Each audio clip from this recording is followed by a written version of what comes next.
And hello, welcome to the Football 360 show. It is the fastest hour football talk on the planet. I am the disembodied head that you see on your screen.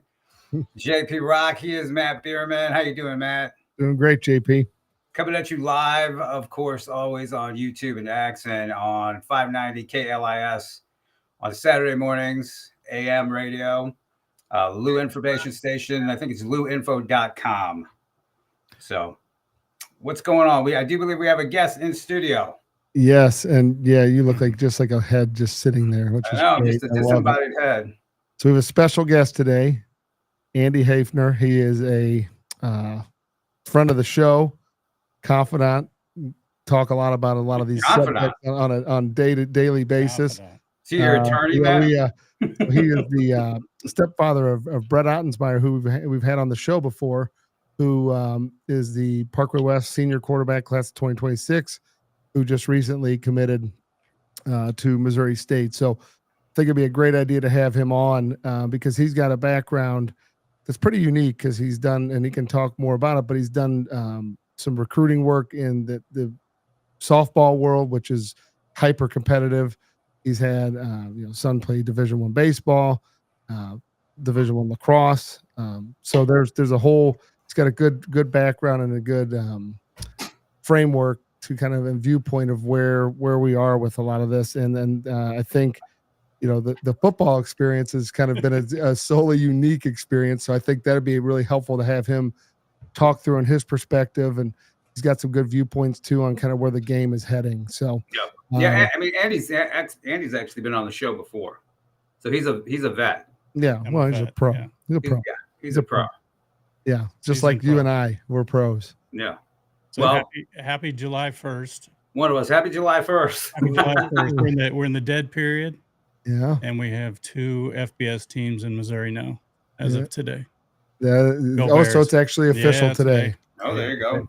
Wow. Yep. More opportunities. Yeah. You know what? It's really interesting. I've been working on a little project, and part of that project is there's a college component to it. And so when you search for different schools, when you hit FBS, it shows both Missouri and Missouri State, which is pretty cool because, to think a state as large as Missouri, which is not a small state, only had one Division I FBS school.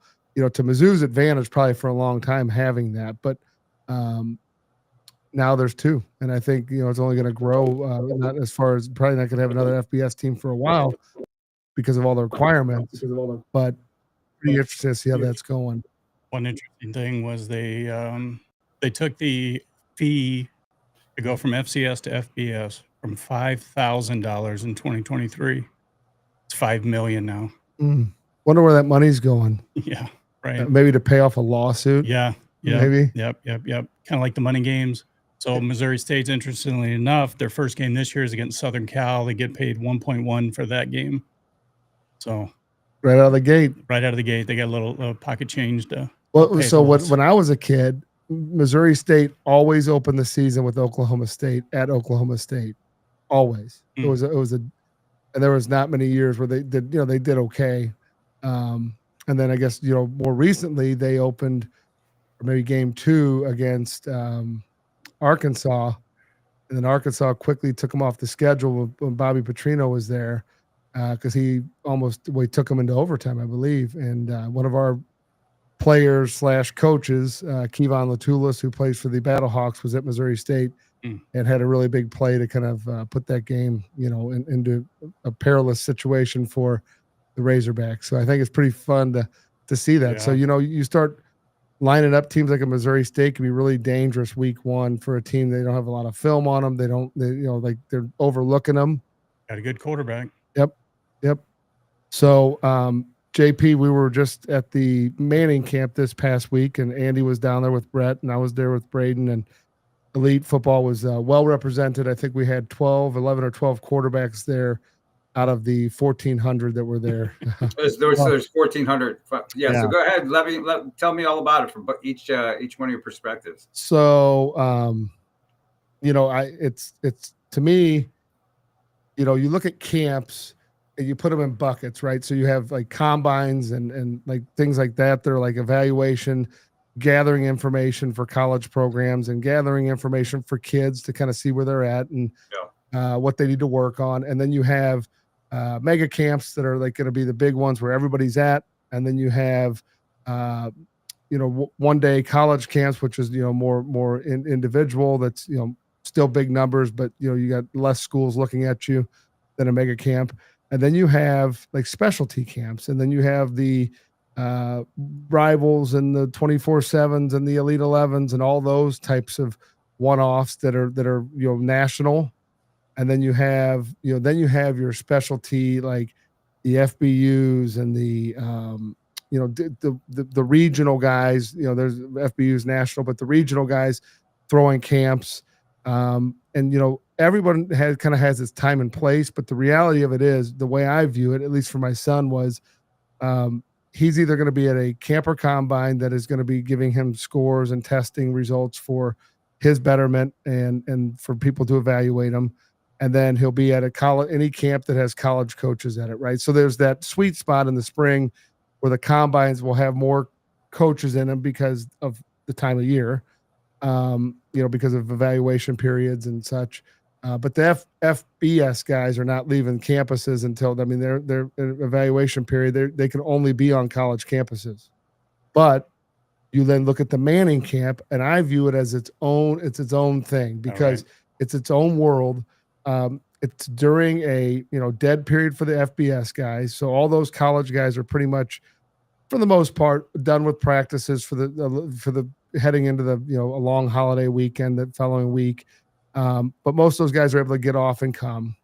But it is a very unique camp because it is not about evaluation. It's about getting better, but it's more about the experience and a lifestyle, especially for the quarterbacks. Like they do have receivers there, running backs and tight ends, which I feel really bad for because, the quarterbacks have a fair amount of work, a lot of throwing, but it's still throwing and not a ton of running. But those poor kids that are running backs and tight receivers ends get worked out down in the swamp. So how many receivers show up?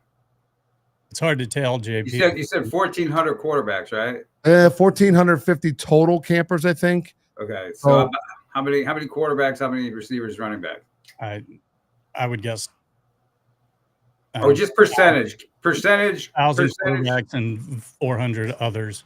That's what I would say.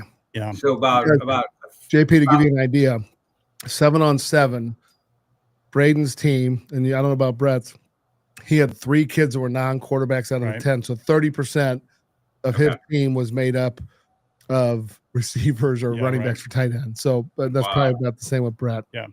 I think the thing, JP, that separates it, and when you go through the recruiting process, and it becomes a 3-year process for these kids now, the Manning camp sticks out because you can actually, this is a bad word to use sometimes, they can have fun.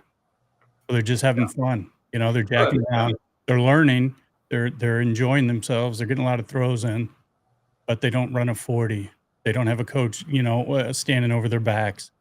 They're watching the college quarterbacks because all the college quarterbacks come in and participate too, and that's kind of that's a separator also. Watching those guys come in, and then you get to stand there next to the guys you watch on TV, and they kind of help you and teach you. But that's the part of it that that it's kind of, you take a bunch of air out of the tire. You just kind of relax. You see all the kids, and they're smiling. And sometimes at some of these camps, it's so, the pressure's on. There's not a lot of smiling going on. No, there's no smiling going on. And I think that's part of the beauty of that environment because you get to see kids learning. Now, and the other thing is too, JP, like they're not there drilling like mechanics. They're drilling drills. So they're doing a lot of footwork. Like the mechanical as they'll get is footwork, play action work. What I love is that the Mannings are involved. So there's play action. So they're doing like under center, 5-step, full, sell it, duck the head, turn, come up firing, right? And stuff like that. So this year was a pretty interesting, Braden's little group. Like last year, he had good coaches, the whole 9. He had a guy from the Broncos was one of his coaches, which I thought was cool. But he had a couple of special guests. I'm gonna find one of the videos that I had, but like that showed up on their field, which again, how many fields, Andy? 30 plus 40 Oh, yeah, fields 30. full of, so you figure 80 kids a field, 8 groups of 10, Yeah. and then they rotate. But for instance, on Braden's field, he had Miller Moss, was at USC, now he's at Louisville. He had Connor Wegman, used to be at Texas A&M, now he's at Houston. Caden Velkamp, who's at FAU, which I'm not sure where he came from, but he came from somewhere else. Yeah. And then he had oh my God, he's from Texas Tech, like a 3-year starter. Is Barron, really good kid. That was Braden's actual guy that they started with each day. But then, interestingly enough, like, so when you get there, the whole process is you go through this little check-in. It's very efficient. You go through, you get your armband, like a little wristband with your lanyard, and then it gives you like basically like what group you're in. So you're like in young quarterbacks, group 20, and your 7-on-7 team is the Cornhuskers, right? Well, then through process of elimination, you real quickly, you're like, Cornhuskers, Dylan Raiola, right? So Braden's pretty pumped. They got him, and a couple of his buddies got Dylan Raiola, and then do no shows. So, but they ended up getting a kid named Cash McCollum, who is at Weber State, and could not have been a cooler kid. He transferred from North Texas. So the theme, are you picking up on it, JP? Everybody's from someplace else. It is. There's not much loyalty anymore with all that, with the coaching side and the player side. Really interesting. The only loyalty are players who don't play and start. Yeah. Right. I mean, they're waiting their turn if they're going to wait their turn. Yeah, well, wherever the money's one at. thing, JP, I was thinking about this. Listening to you guys talk about it, a bunch of this stuff for a while. After going through it, I've kind of changed on some things. Like maybe this is a great time to be in college football. Like maybe we're looking at this thing wrong.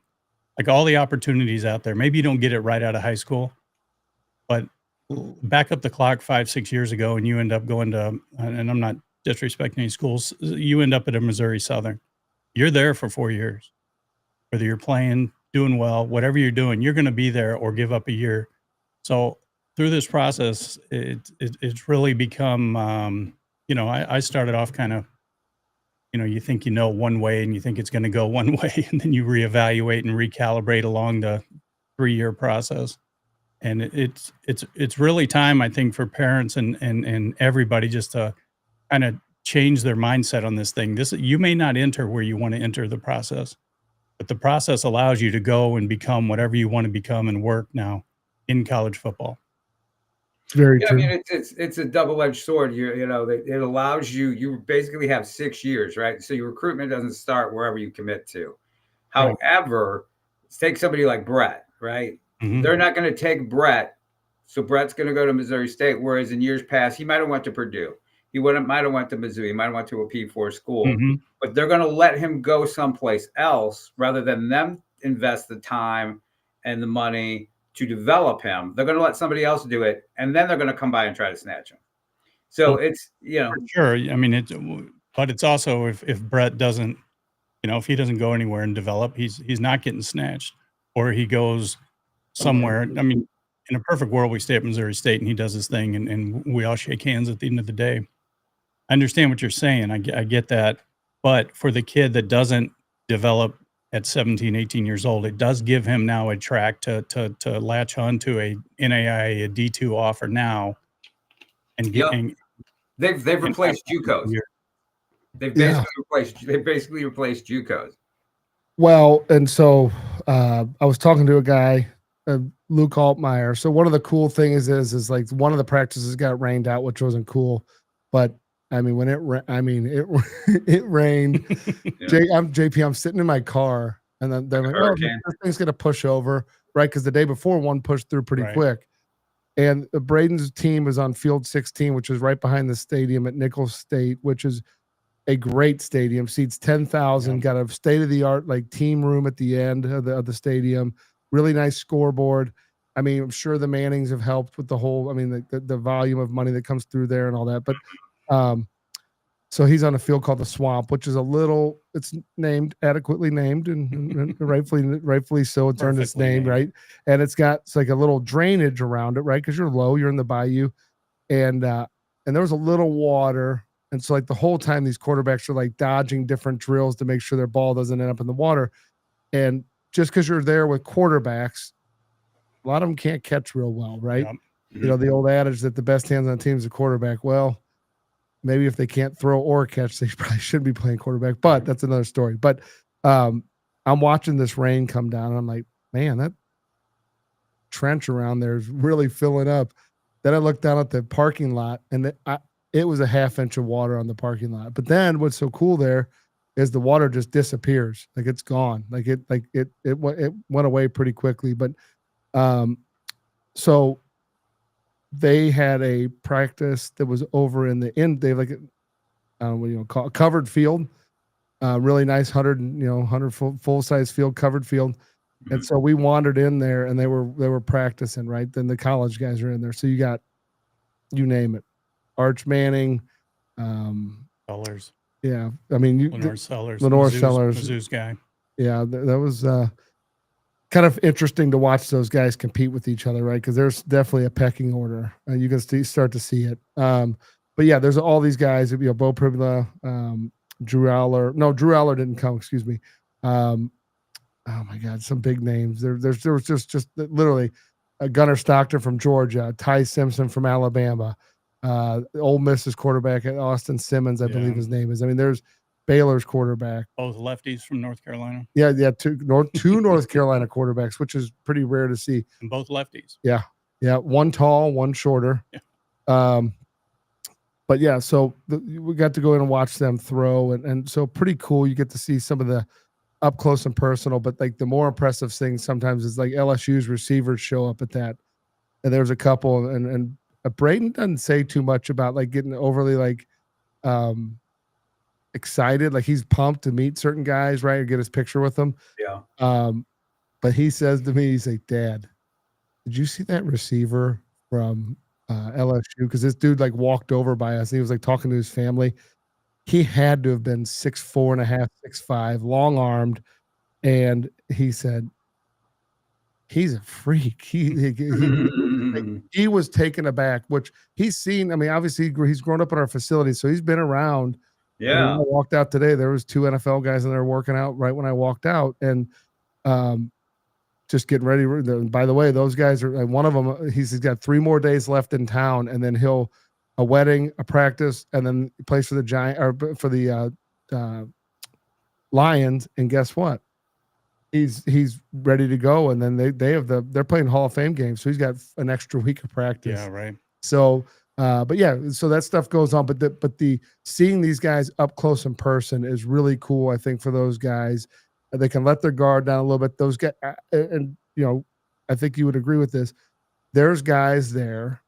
Like that let their guard down because they're in a bubble, right? It's all football people, right? And I think people kind of stay in their lane. But I'm like standing there one day, and there's a guy standing next to me, watching his kid. He was in Braden's group, big tall guy, and I'm like, man, he looked familiar, but I didn't want to like ask him who he was, right? Mm-hmm. And then it was the Ryan Poles, the GM for the Bears, right? So yeah, I referenced it earlier. So one of the cool things that did happen, I know Brett and Sam Dean and a bunch of the boys got to meet him as well. But we had a kind of an interesting thing. So John Gruden shows up, right? So John Gruden walks on this field, like he pulls up in his golf. So all these guys got golf carts, right? This campus is huge. Like it is. The amount of ground that Nicholls State has is super impressive. Like it is well laid out. It perfectly laid out for this camp. Perfectly. I mean, they honestly couldn't probably move it anywhere else. It is perfect.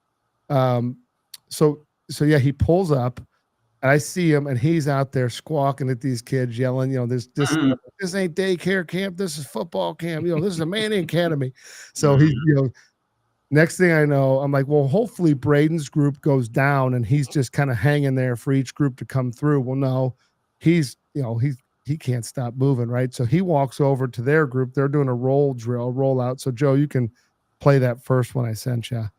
I think that'll be it, but you don't need any sound on it either. So this is kind of frame it up here. So, oh no, this is Eli Manning. So the other one. But so he walks over, and Braden just happens to be up. It's his turn. He throws a pretty good ball. He's well aware of the fact that it is, and it's kind of far away. I don't know if we can zoom in at all, Joe, but yeah, he throws the ball. He's moving, and then you'll see it kind of zoom in, and John Gruden walks up to him and says, "Hey, what's your name?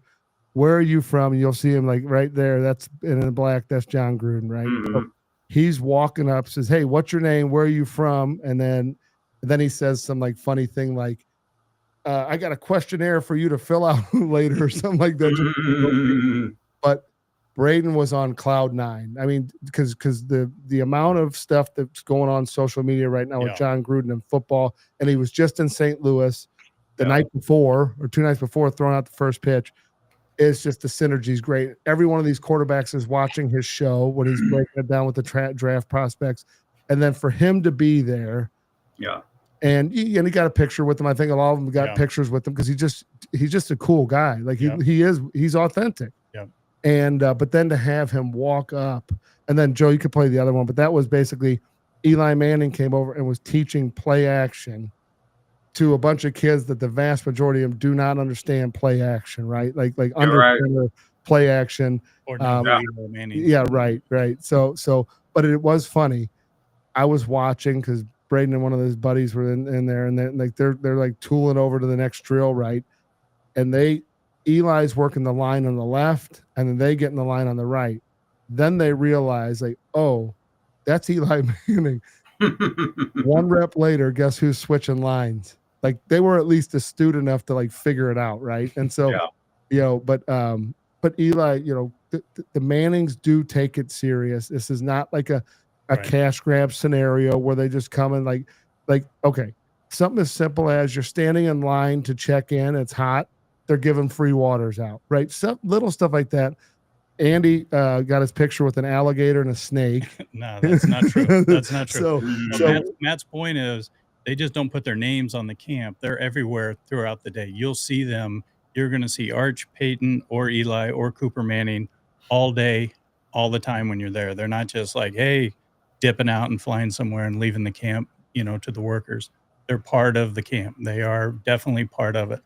And it's a good time. It's worth it. I mean, I do think it's worth it. I think to your point about having some fun and letting it relax, I think you will see kids playing looser. And I actually made a comment to a couple of the boys, you can take that same mentality into a college camp though. You know what I mean? Sure. You take that same mentality and not play tight, and have fun and compete.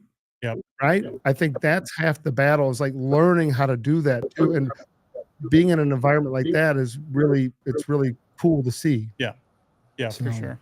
But yeah, I know it's your last year, but the plan is for Brett to be there by when Braden's a senior. Brett will be coming back and be a counselor because it's a big deal to be a counselor there. Like it is. It's hard. Yeah. Yeah. Like they're not just, throwing everybody out there. And so Monday morning I was working out at the gym, and Pat McAfee had Peyton on, and he was promoting his new quarterback show. It's going to be on Netflix July 8th, I believe it was. Okay. And they're following Jared Goff and a couple other guys. And so it should be really interesting. But then he started talking to him about the Manning camp, and it was just interesting to hear his perspective and what he was talking about and like why they're doing it and how long they've done it. And he looked super tired. Yeah, I bet he looked, and it's like, I guarantee he's probably still in Thibodeau, I would imagine, right? Because there's not, I mean, they're not leaving when we leave town. They're breaking that sucker down for a couple days. Right. They do it the right way.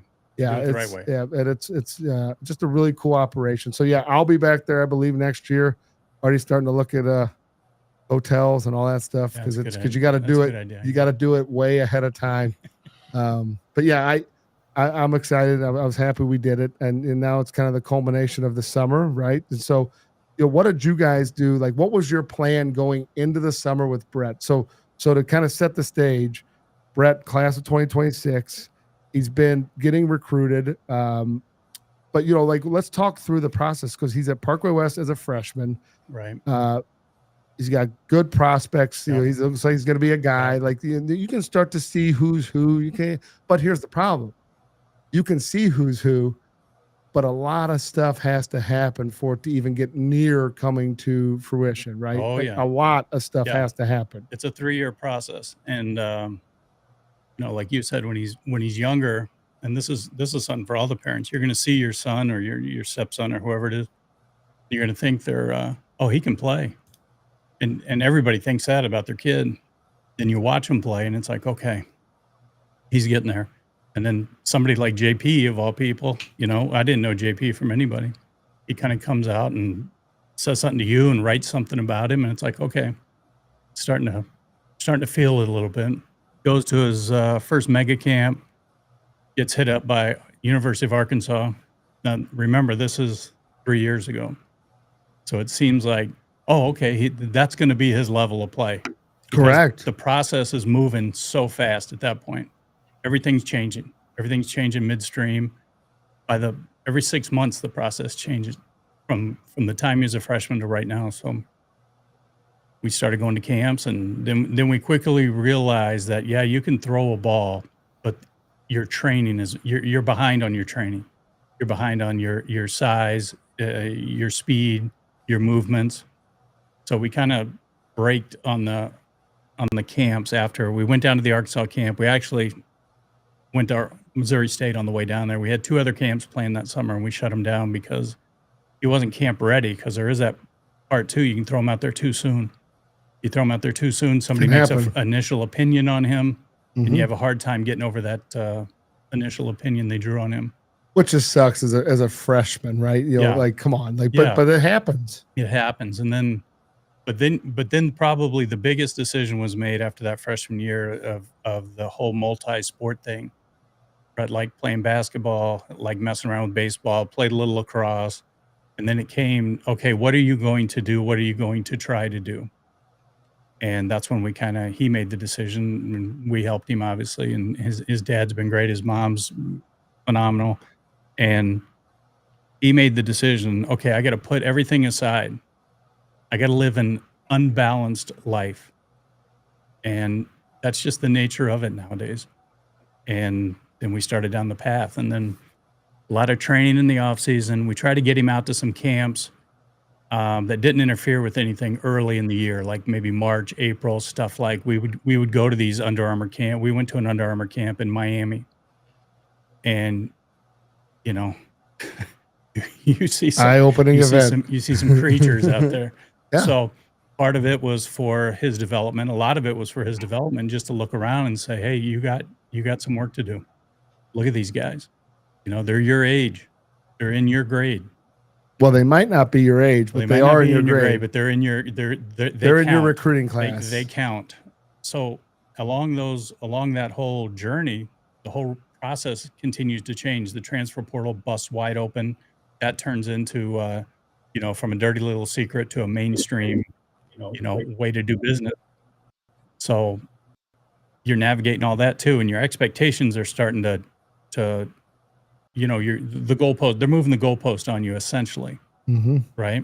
Because now, who's got time for a high school developmental kid when we can go get ready-made products? And you're going through it as a family too, and it's stressing you out as a family. And I know a lot of families out there right now are going through the same journey that we had to go through, and it stings. It does stink. It stresses the house. It really does. It stresses the house.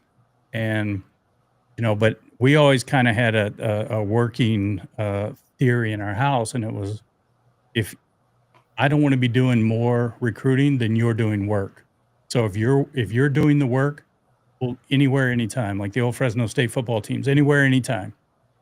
And that was kind of our mantra. So, if he was working and he was doing what he was supposed to do, and we were seeing the results, and he wasn't kind of half-assing it, we'll go anywhere, anytime.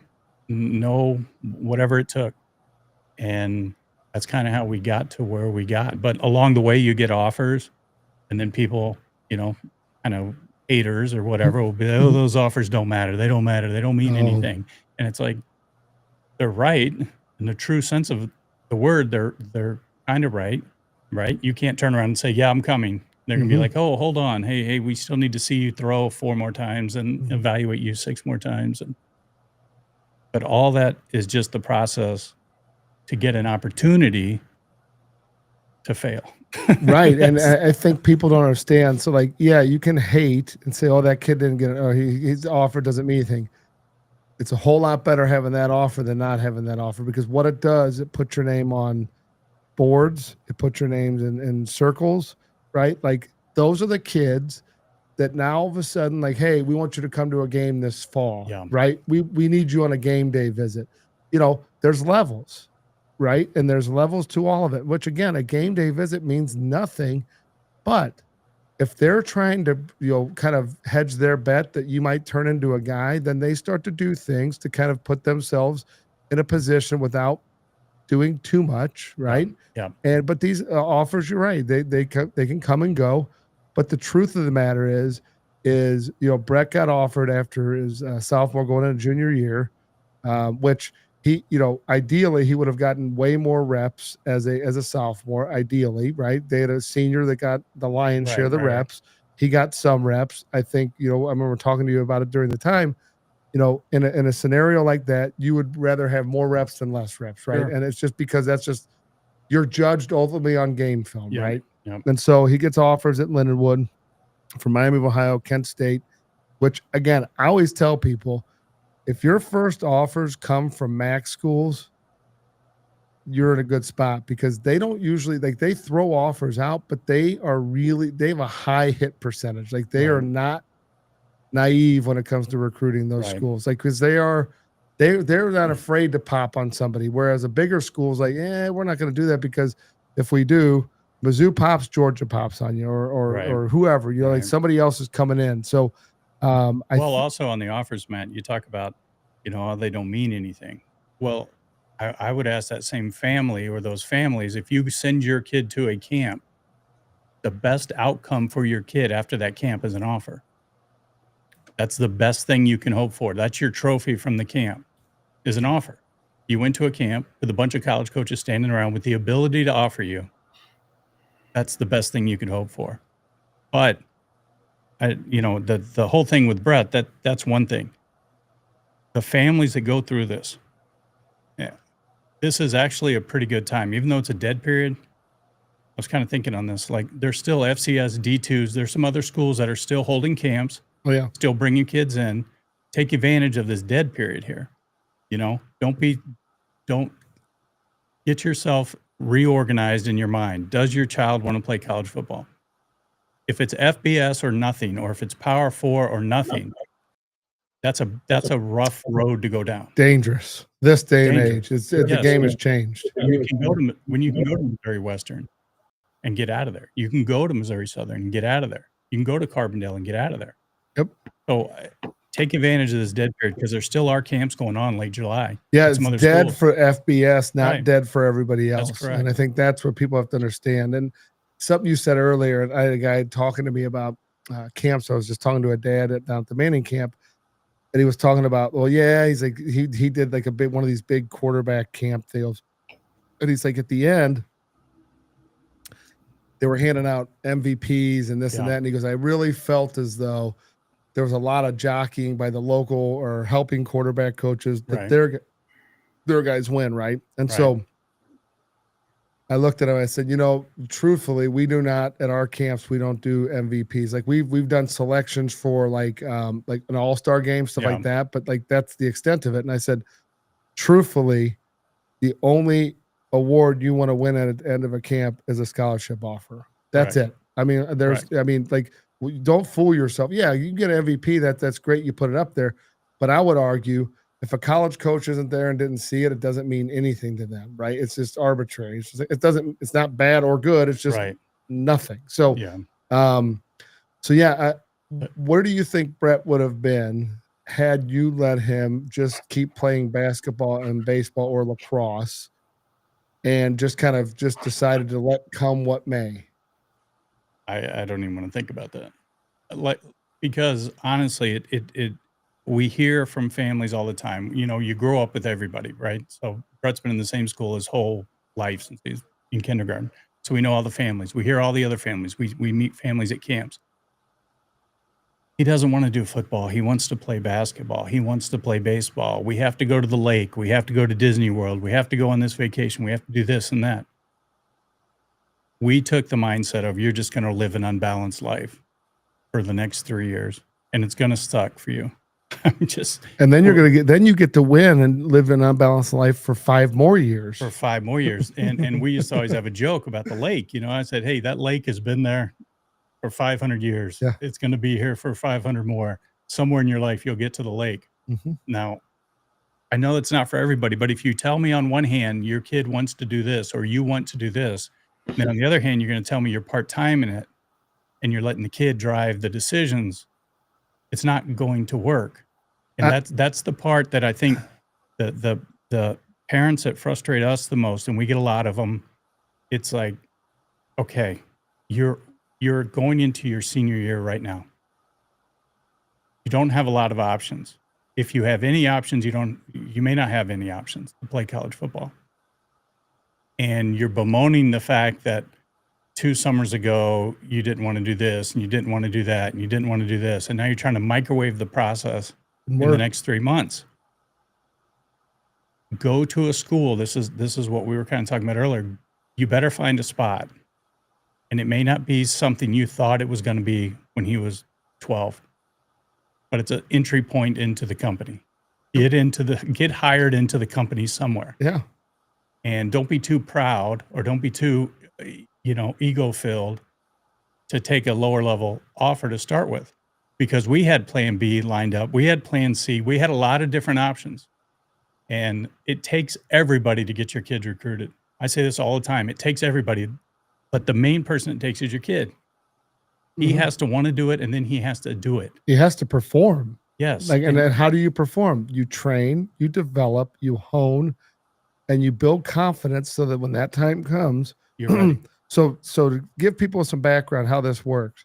So Brett's offered by Missouri State. It happens pretty quickly, and this late in the game, like where you're like, and it's not that late, but late, like meaning heading into the summer for a quarterback. So you're like, okay, hey, kind of like, okay, we kind of like this. We've been there before. Okay, fine. What do they say? No, we need to see you throw at Lindenwood, right? So we can offer you, but we want to watch you throw live. And you even went down and had a visit. Let me stop you. He was at SMU on Sunday night and Monday. Sunday and Monday were the SMU camps. Sunday, he goes out there. It's 90-something degrees. He gets cooked. He's dehydrated. He's vomiting all night. This is Sunday night. He's having a terrible go of it. Monday's even in question whether he's going to do day 2 at SMU. He gets put back together. They fill him with the fluids. He goes back out and he camps on Monday. He gets home about midnight. We're in the car at 5:30 in the morning driving to Springfield because we wanted to go and see everything. We get down there. We go through the whole thing. They still say, hey, we want to see, we're coming up to watch you throw at Lindenwood. Now, to your point, you have to be prepared for that moment. And this is something we tell Brett all the time. The moment's coming. The moment is going to be there.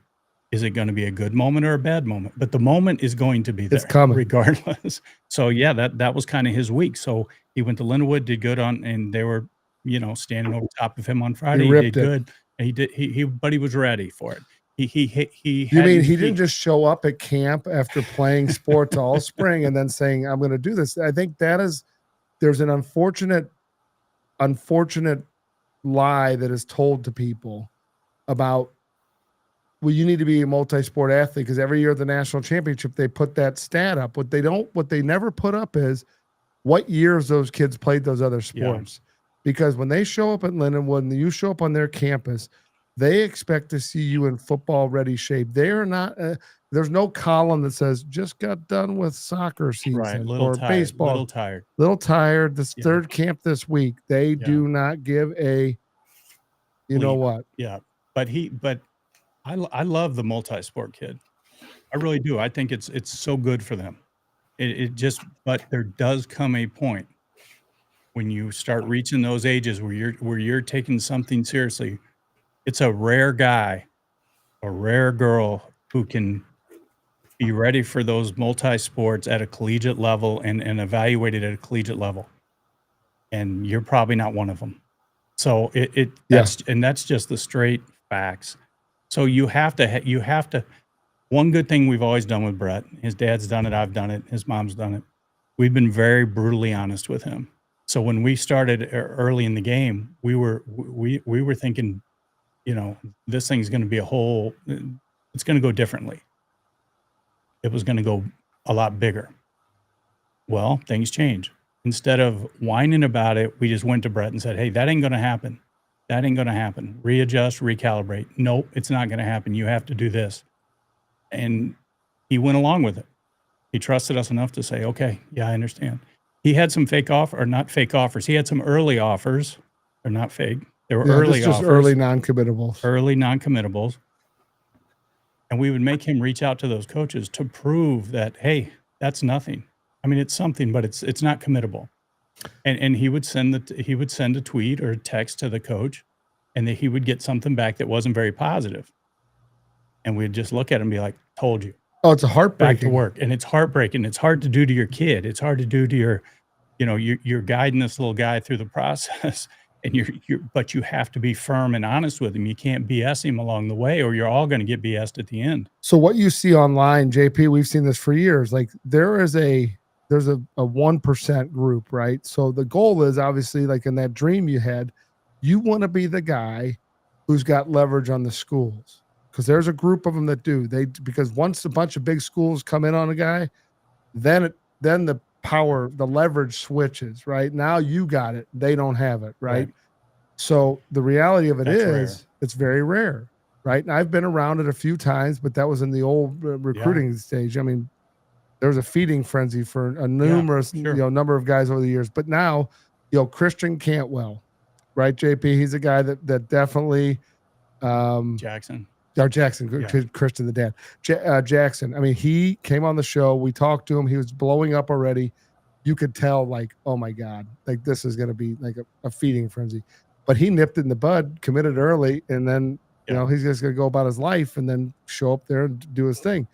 But I think the whole process becomes pretty disheartening when you realize how little control you have other than what you can do to prepare. And then you need to find, I mean, part of it is you need to find a situation playing wise that suits your style as best you can. That's right. And where you can get on the field, because like to sit here and tell you like they're just going to discover you, they're not taking projects anymore. Discovery means project. They don't want projects. They want ready-made deals. So, for instance, one of my really good friends is a Division I football coach, a quarterback coach, and he has told me like numerous times. So like this will kind of bleed back in. JP, you would have thought this is pretty interesting. So they have this thing at Manning camps called Friday Night Lights. Okay, and it's where they kind of do like a exhibition. So these guys are just chucking balls. Some guys are throwing it 65, 70 yards, right? And they're throwing post routes and curl routes and, like digs and comebacks. And it's receivers from like Nicholls State, maybe Southeast Louisiana. The LSU guys aren't there, I don't think. But that night. So they go through, they do their thing, and then they do an accuracy challenge. It's like 4 throws. Right, it's like a 10-yard to like a little sideline throw, like a quick like a now screen, at intermediate like a 10 to 15-yard dig / basic route, and then a roll right or roll left, depending on what side you're on, like a little on the run 15-yarder, and then about a 25, 30-yard, probably 30-yard back of the end zone net. I think out of 49 quarterbacks, you had to hit 3 or more, only 3 qualified, 3 or more, and 2 hit 4 and 1 hit 3. Yeah. So there's 3 guys, right? And so I mentioned this to my buddy who's at a major university, and I go, so it's proving to me that there's a major regression going on in college, because these guys are bouncing from school to school.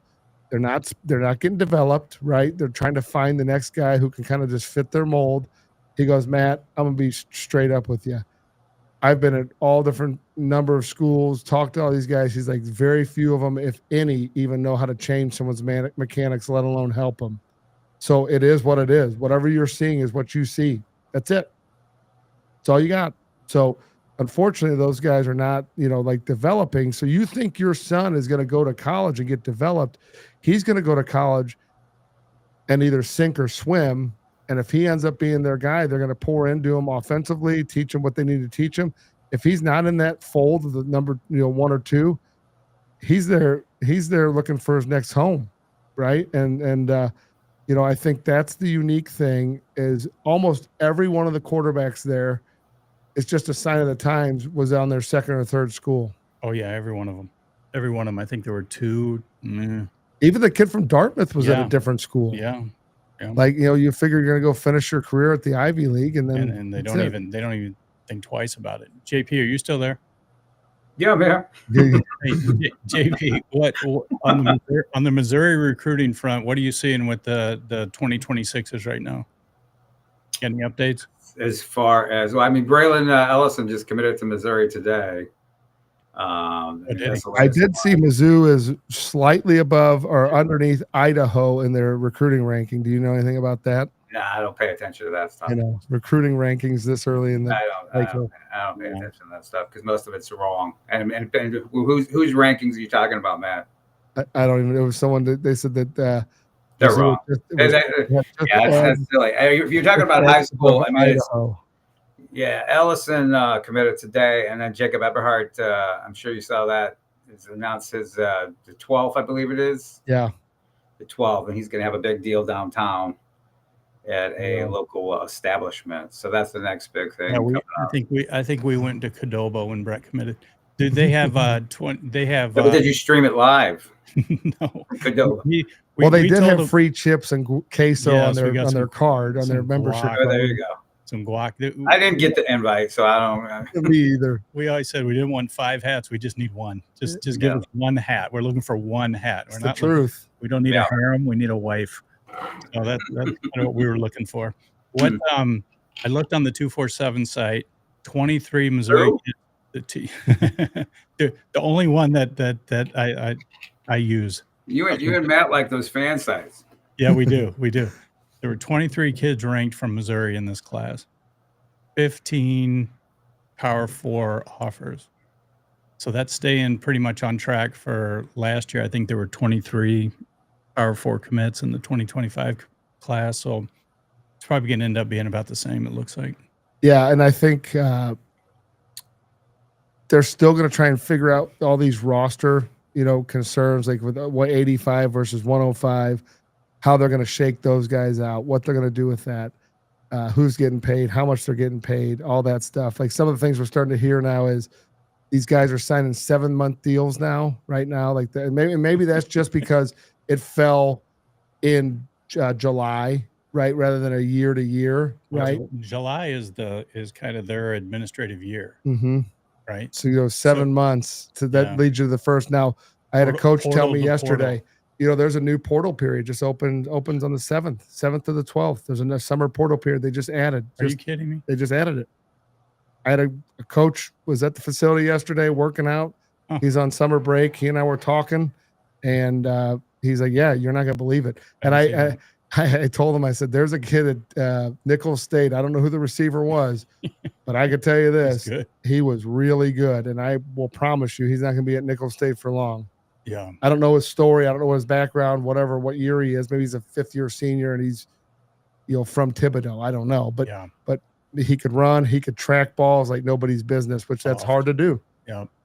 He was good. Really good. So, but yeah, JP, I what's interesting is I think the numbers of kids that we've seen, there's still the number of quality kids that we always see, but the level at which some of them are going, or the fevered pitch I think is slowed down. Wouldn't you agree? I mean, I don't know. It still seems pretty consistent. It's increased from years past. I've been doing this a long time, so it's actually increased. You talk about 20 kids being able to sign like that in years past, like even just like, well, I go back 20 years, so you maybe had 8 kids from Missouri, 5 to 8 kids. So now you're talking in the 20s. You're actually probably wind up having guys who actually play D1 ball be around 50 or more, believe it or not, on just varying various levels. And it's Missouri's got a lot of talent. The problem is, and you're just talking about another portal period opening up, That's all that's going to do is hurt the high school kids. It's going to make it more difficult for them. It's going to put them on hold. It's going to put schools that they're talking to. They're going to put them on. They're going to slow play them while they go ahead and take a look, see what's out there. And so kids who might have been cruising right along, they're going to be like, well, I was talking to this coach and all of a sudden I don't hear from him anymore or whatever. Right. So it is a business. The big thing I can say to all these kids is to just, what we always say is to deal with it as a business. You were talking earlier, you're looking for an entry level position. Yeah. And then you have 6 years to climb the ladder at the various companies that might want your service. So that's kind of the positive. Like, I think we've all whined. You got to be able to, like any job market, you got to be able to get your foot in that door. And the bad thing that I see is I do see kids go by the wayside, and I do see kids that should be playing here, but like you said, you got to get past that. You do, and it's hard. But that's an ego thing, and so that's hard for players. That's hard for parents. Because a kid is I don't know. It is a difficult kind of come to realization that, hey, Oregon's not calling, right? But Missouri Southern. I'll tell you what, though, Missouri Southern, heck of a school to go play football at. I mean, look at some of the guys. Look at the pro players that they've been able to turn out, and that was before the days of the transfer portal. And I use them as an example, not disrespecting them in any way, but that's the mindset. But it's not Purdue, it's not Mizzou, right? And so, JP, to that point, you have so many families that that probably have unrealistic expectations about the recruiting process that are still holding on. 99% that their kid is going to be an FBS Power 4 guy. Yeah, but what I do think is interesting, and for years I have seen kids that I've long known in the back of my mind that somebody didn't do their research, either character-wise, or somebody did not do their research on how much someone loved college football and playing football. Because the old joke is, what do you love more? You love the thought of being a college football player or actually being a college football player? Because most of them have 0.0 idea what they've gotten themselves into. And then once they do, they either thrive. So, I saw Dayton Hopkins at Mizzou a couple weeks ago, and he was smiling ear to ear. I was like, how are you liking it? Oh, my God, I love it. I love it. Right? Whereas I bumped into other kids, and they're in straight survival mode already, right? And I warn kids every year. My little speech I give every single one of them. I saw Robbie Preckle was the last guy of the Power 4 guys to head off because they started a little bit later. And I always tell them, at some point when you get there, it may be day 1, day 8, day 30. You're going to look in the mirror and say, what in the blank did I get myself into, right? And it because it's hard, unless you've been there, it's hard to understand the mental anguish and torment that goes on because your body doesn't feel well. Your brain is being tested on things that it never even considered football wise, right? You're learning things at a college level, and the competition is moving at a pace that does not allow you to slow down and try and pick it up. It's either sink or swim. So you have this push and pull. Plus, you're young, you're away from home for the first time, you're homesick. And so it's a survival of the fittest. So I do think with this transfer portal deal, the one thing that I do find interesting is they are real easy to cut bait on guys that they missed on real fast, right? Like real fast. And I think in the past, whereas like we talked about, you were relegated to maybe a school too small. Well, now, and then before, and so you could get relegated to somewhere too small, but they also, the Division I teams were full of dudes that you're like, how the hell did this guy get here, right? Well, the coaches realized it too, and they were stuck with them as well, right? That's right. Because there's some rules and how you cut them and this and that. Well, now, you sign a 7-month deal, you're out, buddy. Go find somewhere else, right? And so I think it's like anything else. There's balance, right? There's the yin and the yang. There's this balance in the system that it's equalizing, right? And so I think we're going to see even more movement in the next number of years as they start to kind of pair themselves away from the NCAA at the Power 4 level, and then see what that FBS Power or Group of 5 and FCS do in this is probably 2030 by the time it happens, is what it looks like, is what the predictions are. It's going to be 29 going into 30 by the time they can actually get it all done. Right. TV deals. Right. I mean, you see they are hiring these people, this college football board or whatever it is, this new entity. They're hiring these people. Like, they just hired a guy as CFO, and they've got, I mean, where's the money coming from and who are they? Oh, TV deals, FBS bowl money. That's who's funding this, right? And so to think that they have their own entity, like, read the tea leaves. This Right. thing is coming. It's coming. It's coming. And the FCS schools, a lot of those now are opting into the house settlement or choosing to opt out. Conferences, FCS conferences are making their own decisions too, which tilts the playing field a little bit.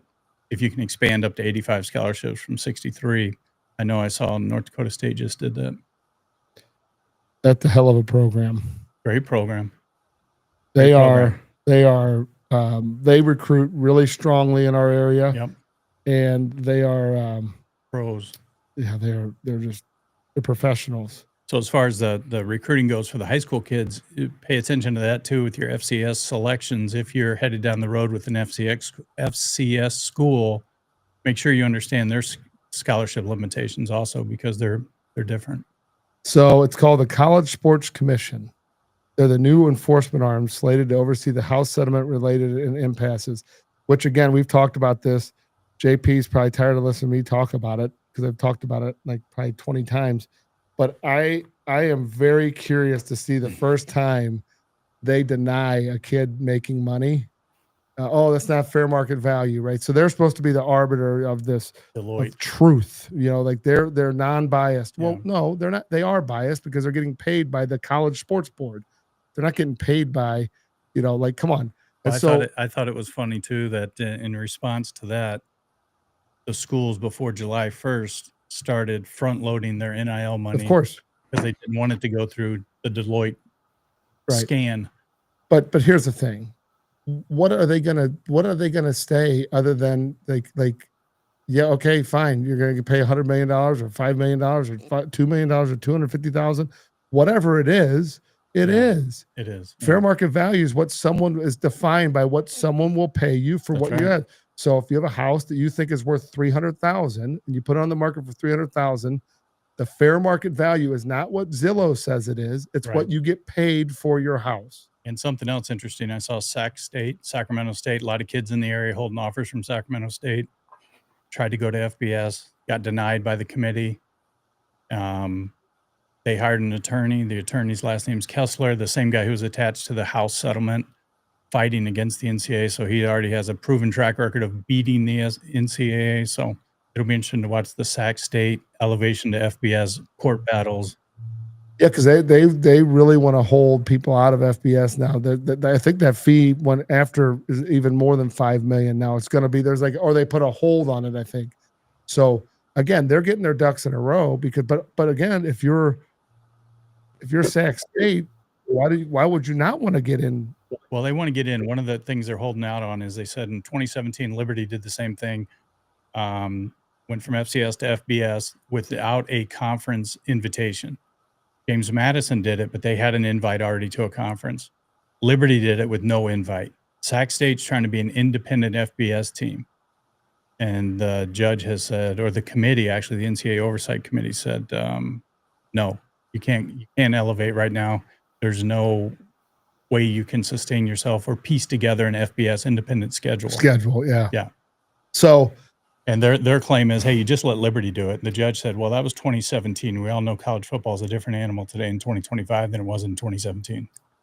Yeah, And I say Sac State because I know a lot of kids in the area are holding Sac State offers and curious about some of them. So interesting, like oversight. JP, have you heard anything? Someone was telling me when I was at the Manning camp, he was from the Kansas City side. He was talking about Misha putting in rules to usurp or cut off this, when they sign the school choice scenario. So Yeah. like the way I understand the school choice when it goes into play or however that works, much like maybe it passed, I don't know. It's much like the sports gambling thing that passed, back in November that Right. you still can't gamble Right. apparently.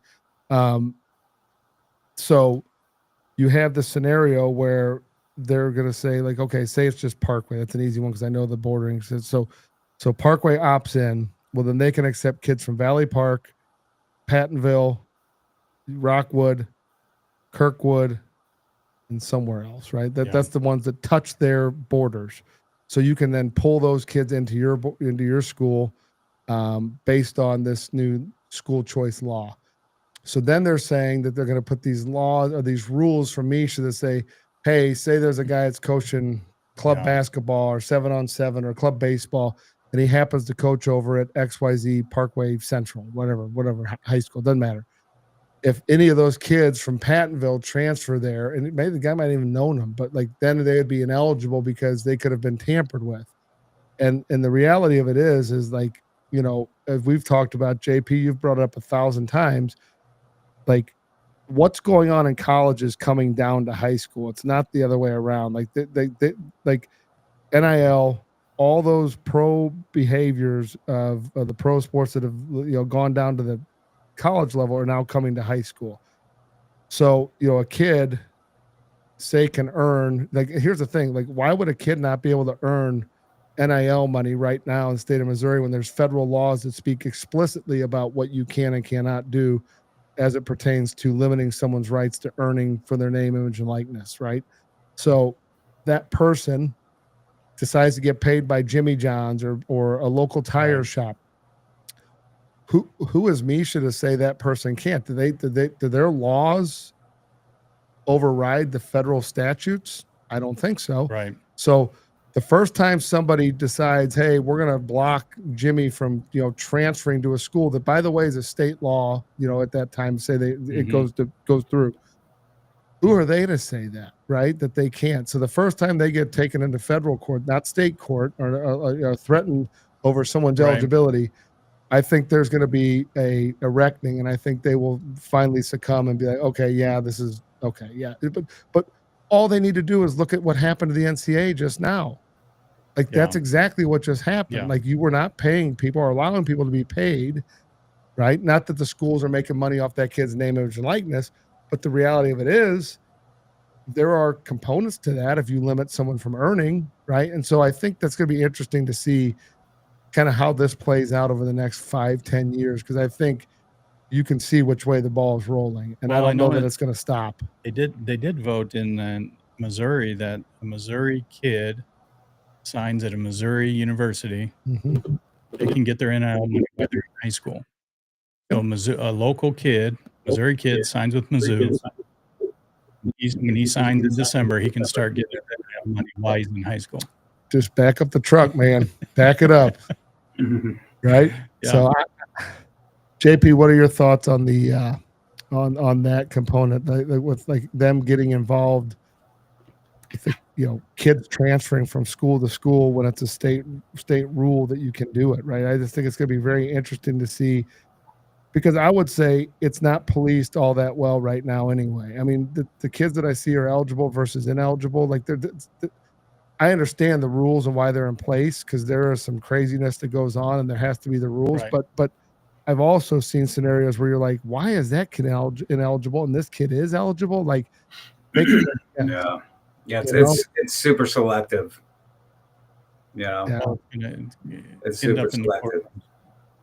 Yeah, I don't know. I'm of the belief of what you don't want to see people cheating, but you also don't want to see people have their high school career fretted away over a parent deciding to move their kid, and next thing you know, the kid's losing his junior year when you know how important the film is. What would JP, if you were to rank level of importance, what's the most important thing for a kid to have recruiting wise, from 1 down through 4? What are the 4 most important things? Talent, grades. Actually, probably the other way around. Grades first, talent, proactive, and then good social media, a marketing plan. So, but in talent, that has to show up Yep. on their game film, right? Like they have to have game film, Yeah. right? Or if you are a freak, you can draw attention without great game film. If you're the outlier, but those are few and far between, right? I mean, those Right. guys are. I mean, there's some of them, but there's not a ton of them, right? So like the kids that's going to get the early offer without having any sight unseen type of scenario, like where the guy's just the legend of so and so gets him offers, right? Like I mean, you look at a kid like Jacob Eberhardt, you could have offered him as a freshman, right? Just knowing what his lineage is. His father played at Illinois. His uncle finished like a 10 or 12, 13-year career in the NFL, Marcus Golden, right? Got really good family, like good people, good football people. Then you watch like what his body looks like as a freshman. You're like, yeah, I think this guy's got a shot. And then you see him as a sophomore. You're like, oh my God, offer him. Yeah. But and I remember watching, I think as a sophomore, he was at Kirkwood. He took a ball like 95 yards. And he didn't have like an unbelievable year, but there was like things that he did that you're like, you shouldn't be doing this as a sophomore. But then you realize like he's just a superior athlete, right? And those are the kind of guys that you can offer as a freshman and be pretty safe, right? Yeah, he was always that guy. Man, I'm telling you what, time flies when you're having fun.